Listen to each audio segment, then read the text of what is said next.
Ceci est une histoire qui revient, une histoire inédite, pas encore publiée. Un roman qui se murmure à l'oreille, lu à une seule voix. Chaque semaine, des chapitres de plus, racontés comme un roman feuilleton.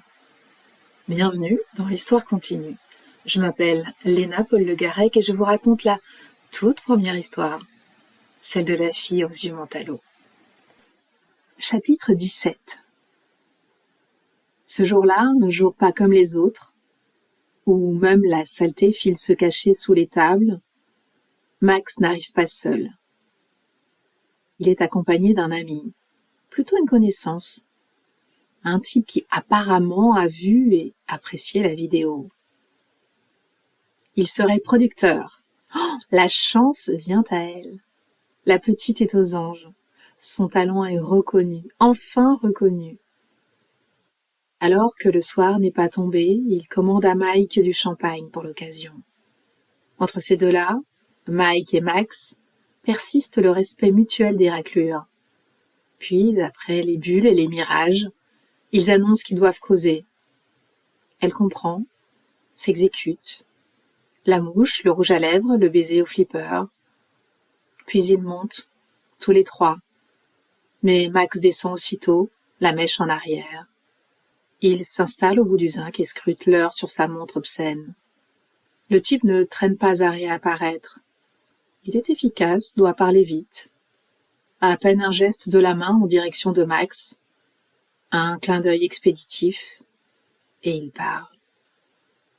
On ne la revoit pas, Minty au comptoir. Le bar ferme, tard, plus tard que d'ordinaire, tard dans la nuit. Elle ne revient pas. Mike ne s'en inquiète pas, alors nous non plus. Le lendemain, elle passe sa journée au flipper et ne fredonne rien. Son maquillage a changé, une vulgarité soudaine, le charme envolé en un battement de cils trop épais par des couches successives de mascara, les aplats de poudre blanche. Avant, elle colorait sa vie d'artifice. C'était sa façon à elle de taire les affronts du passé, de camoufler ses failles, de rendre illisibles les émotions. Elle attirait les regards pour mieux se cacher.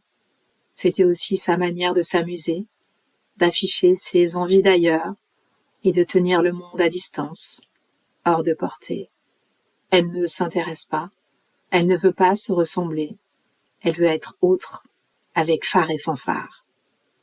Aujourd'hui, Minty est un clown triste. Minty est une courtisane de province sans exotisme ni raffinement. Elle a changé, d'odeur et de regard. Elle sent le sexe imposé et les rêves volés.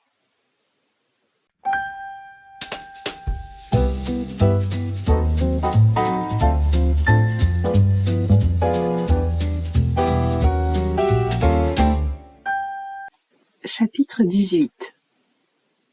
Je me suis évanouie 2 fois dans mon existence.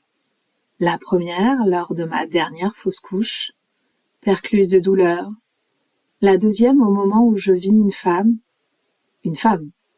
déposer des fleurs sur ta tombe. Je ne m'y attendais pas, tant j'étais focalisée sur la façon dont j'allais franchir le seuil d'un bar. J'arrive au cimetière, pareil aux autres jours, traînant les pieds sur les gravillons gris. Et de loin, au niveau de la tombe du père Colomban, je l'aperçois, cette femme, enfin cette fille. Je n'ai donc pas à fabuler. Tout ceci n'est pas né de mon esprit reclus d'avoir trop cogité, trop élaboré de théories alambiquées.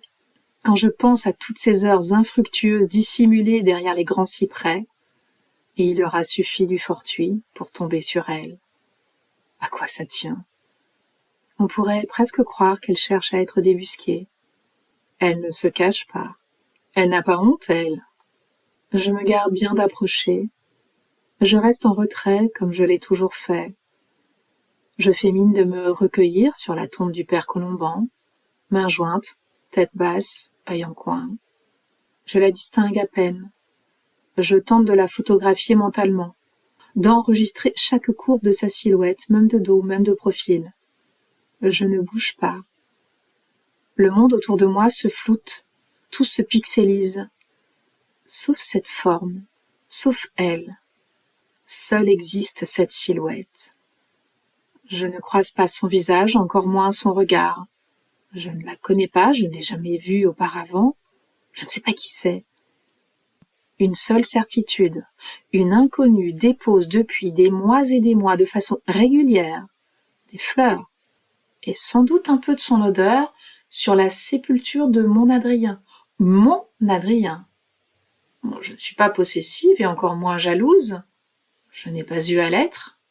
Tu étais aimant, démonstratif de ton affection. La loyauté était là, d'emblée, un postulat, un point de départ, la pierre de voûte de nous. Ta main dans la mienne, tes baisers répétés, tes caresses verbales. Tu m'as épargné de ce vil sentiment, préservé des sorties de griffes et des éraflures de la rivalité. La suspicion, cette sournoise sensation haïssable, elle n'avait pas sa place. Avant. Une probabilité s'éloigne, celle du conducteur de la voiture qui t'a percuté, à moins qu'il ne s'agisse d'une conductrice. Je ne sais pas pourquoi je ne le conçois pas. Et ce pressentiment sera confirmé. Des années de confiance totale et de fidélité absolue cédèrent en un instant.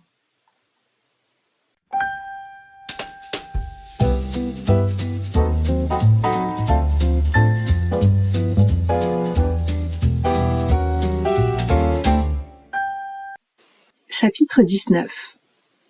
Minty a un avenir livré en pâture, en proie à qui voudrait en user. Elle demeure indifférente aux regards réprobateurs des clients, aux messes basses et aux murmures, indifférente au discours de la raison intérieure. Grâce au marchandage, au troc de son corps contre de l'argent, elle pourra réaliser ses rêves, elle s'en persuade. La fin de gloire justifie les moyens, surtout quand on est né avec une cuillère en inox dans la bouche. Se payer un billet d'avion, de quoi se loger dans le quartier de West Village, comme Carrie Bradshaw. La réputation, c'est pour les autres, ceux qui ont une lignée, un legs que l'on se passe de main en main, une hérédité à défendre. Elle n'a rien à prouver, à personne. Et par pure impudeur, pour étouffer les rumeurs, elle chante. Elle chante son audace insensée, son irrévérence effrontée. Elle chante sa façon d'assumer. Tout. La douleur comme le pire. Elle chante ce titre des Doors qui la rend dingue. Come on baby, light my fire. Désormais, elle connaît toutes les paroles par cœur. À en rendre pantois ses profs d'anglais. Et elle danse. Une danse saltimbanque. Des Santiago camel à franges aux pieds. Une danse aux mouvements fluides et amples. Elle déploie ses bras tentaculaires, ses jambes légères, son ventre vibrant, et tournoie son visage suave, sauvage. Elle scande de son corps l'atmosphère. Elle caresse l'air avec des gestes venus d'il y a longtemps, très longtemps. Une danse charnelle qui sème la joie à faire s'épanouir la poussière en nuages, une transe insatiable qui dévore l'imprévu de sa frénésie. Une scène décadente que nous contemplons, estourbie. Elle doit se douter qu'on l'apprécie malgré tout. Elle continue à rendre le cadre remarquable et rien ne pourrait transmuer notre tendresse. Et puis nous, on ne la reluque pas, on consomme son feu, son arme, son armure. Bref, tout le monde la vampirise. Alors monte le ressentiment, peut-être même la colère, que la vie ne soit pas plus clémente avec elle. Ce qui est misère pour les autres est ordinaire pour Minty. Alors on se demande, enfin, comment on pourrait l'aider à rafistoler son radeau.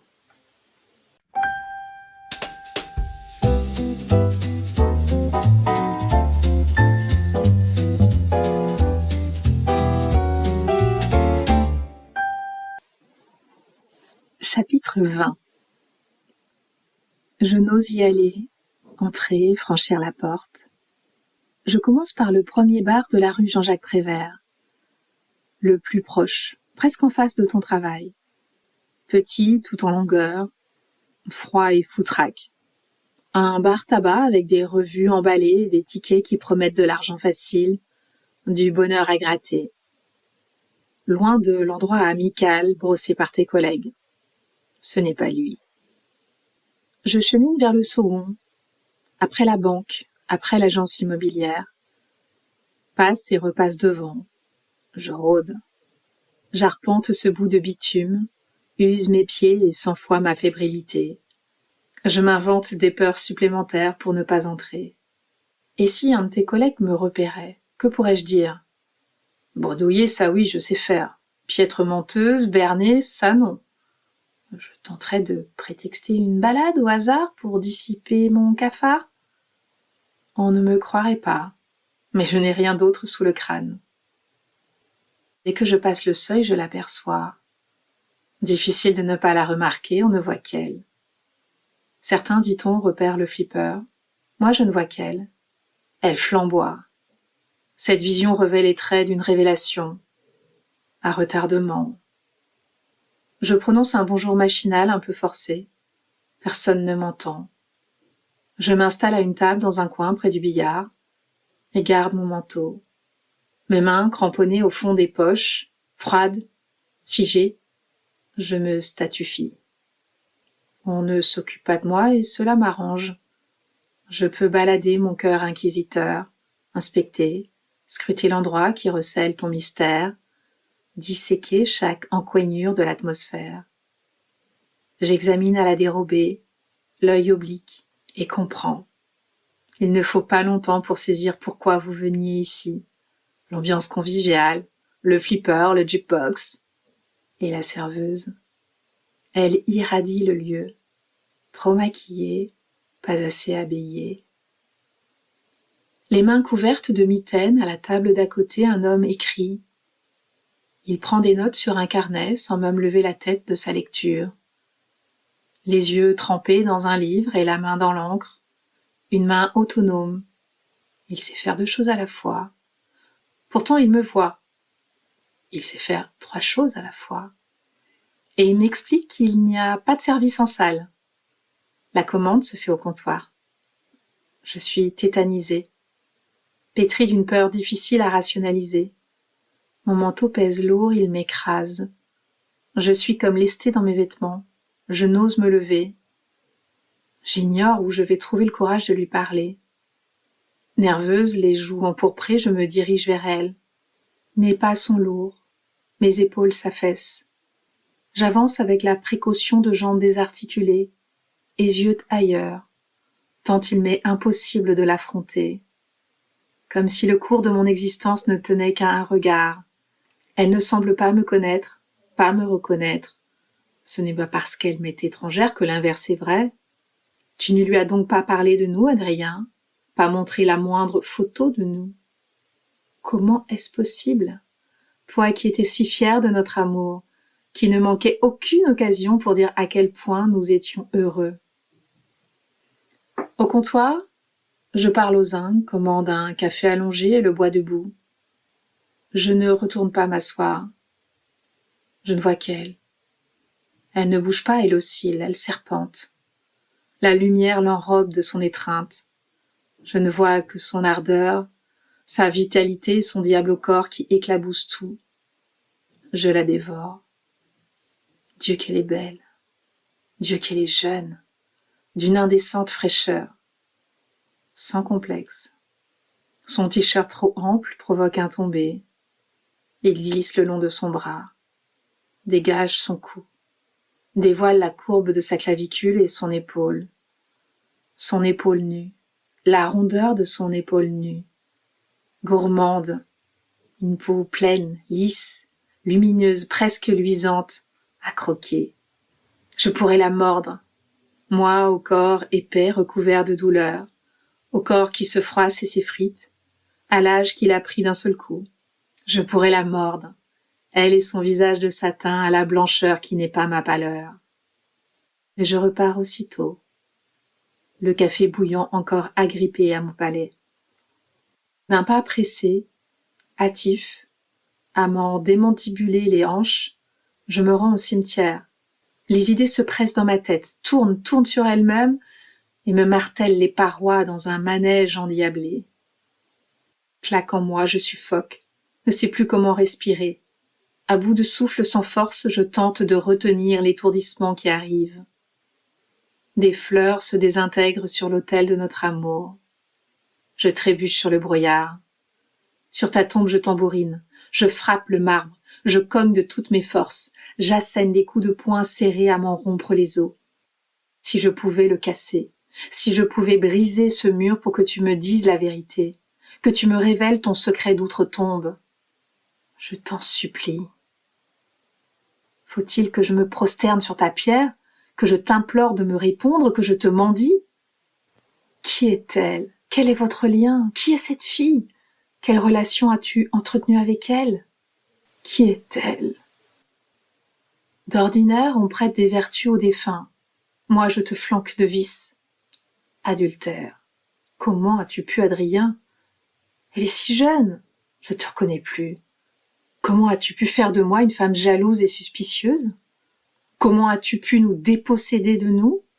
Comment as-tu osé nous tromper, trahir toutes ces années, me couvrir de cette répugnante infamie et salir notre amour avec une fille de rien? Dans ma poitrine brûlante bat le sang du dégoût, des battements à tout rompre, des battements lapident ma cage thoracique. Une violence inconnue enfle dans mes tempes, des pulsations de plus en plus fortes font gonfler mes veines. C'est alors que de cette fureur, de ces hauts le cœur, la chair torturée et les membres rompus, mon corps s'est mis à expulser une nausée, des spasmes à en vomir mes entrailles. Le visage à terre, les viscères au sol, il n'y a pas eu de répit, pas de respiration. Mais des mots ont paru dans ma tête, un déferlement de mots, des mots opaques. Ils ont surgi malgré moi, je ne sais d'où, des mots qui ne font pas partie de ma langue, que je n'ai ni envie de rencontrer, ni envie de conserver. Ils devaient être abrités ailleurs, dans une zone méconnue de ma bouche, dans un endroit que la bile a dû déloger, dans une part sombre qui aurait dû m'être dépourvue, des mots que jamais je n'oserais prononcer, des mots pas comme il faut, des mots avec des P qui mitraillent dans ma tête, avec plusieurs P, où l'on s'arrête sur le P au point de le prolonger, on le traîne sur les dents, on les tire jusqu'au tréfonds des enfers, des mots vulgaires, des mots que je ne te répéterai pas, Adrien. Tu aurais honte de moi. Toutes mes convictions se délient, toutes mes croyances s'effondrent. L'intimité est piétinée, je suis dévastée, anéantie et épuisée, repue de l'être. La douleur à perpétuité. J'ai craqué, cédé, j'ai échoué.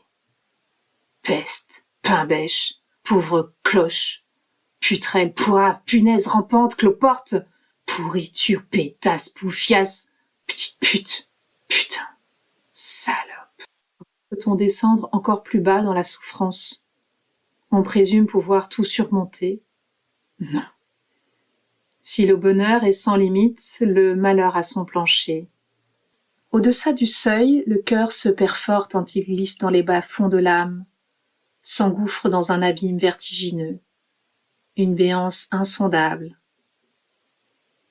Dans la totalité du cimetière résonne un cri, un hurlement de désespoir, effrayant.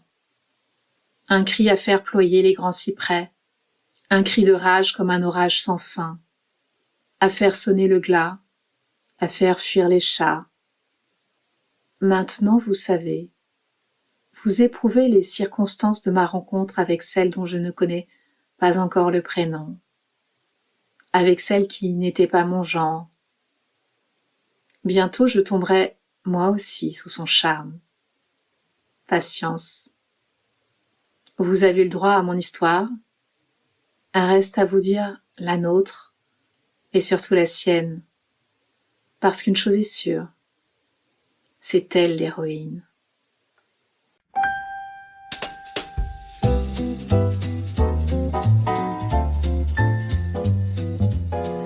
Et l'histoire continue. Alors retrouvons-nous ici pour le prochain épisode. La suite vous attend. Et moi aussi.